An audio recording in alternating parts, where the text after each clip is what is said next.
Dnes východní církev slaví svatek zvěstování.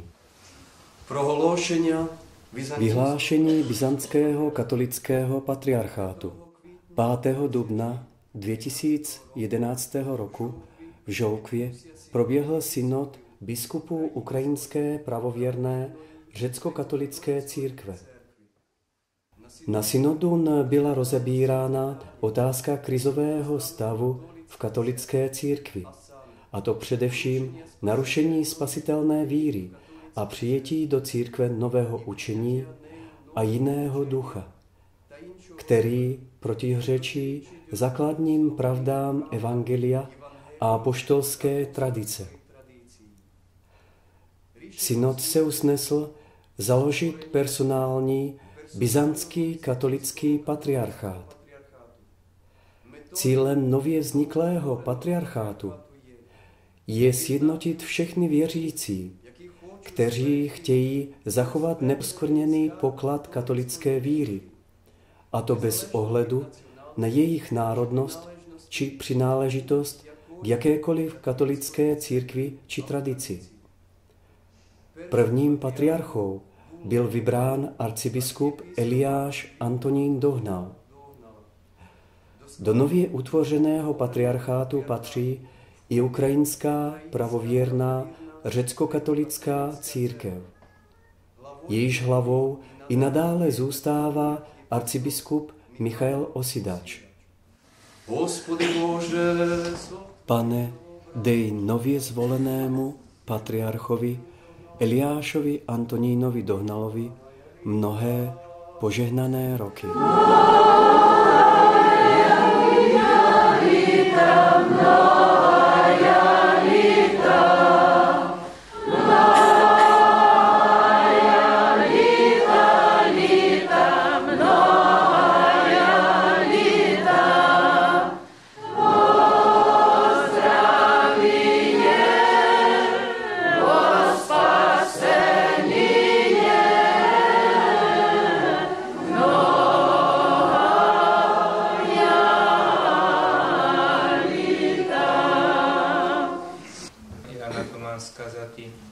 Co mám k tomu říci? Co řekla přesvatá Bohorodička? Jsem otrokyně Páně. Já řeknu, jsem otrok Páně. Člověk si uvědomuje stav církve, kříž, smrt, ale také vzkříšení. Bude to boj spojený s křížem, s duševní, anebo i fyzickou smrtí, ale také se vzkříšením. Bůh ví, jaké má plány, co bude dál. Bůh dává své slovo. Bůh dává svou sílu a Duch Svatý to učiní. Podstatné je, abych dělal to, co chce Bůh. Člověk ví, jak mluví Bůh k duším těch, kteří ho poslouchají. Musíme být opravdu otevření ho poslouchat. A potom nám Bůh dá další a další impuls. On nás povede. Máme chodit v duchu Božím jako přesvatá Bohorodička. A to je poslušnost víry. Jestli je někdo patriarchou anebo nenápadnou ženou v kostele, to není podstatné. Důležité je, abychom plnili Boží vůli.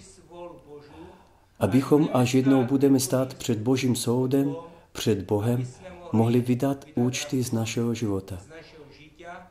Bůh nás určil, abychom v této době byli prorockým hlasem a hlásali Boží zákony. Postavili se za Boží zákony v tomto čase, i kdyby měla padnout hlava jako u Jana Křtitele.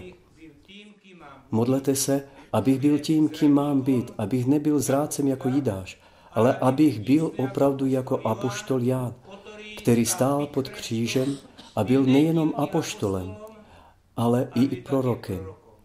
Věříme v jeho vzkříšení. Věříme, že zatím je Bůh a skrze vaši víru i moji víru, vaše kroky ve víře, nastane obnovení a vzkříšení v církvi i národě. Chvála Kristu. Pomáhaj nám.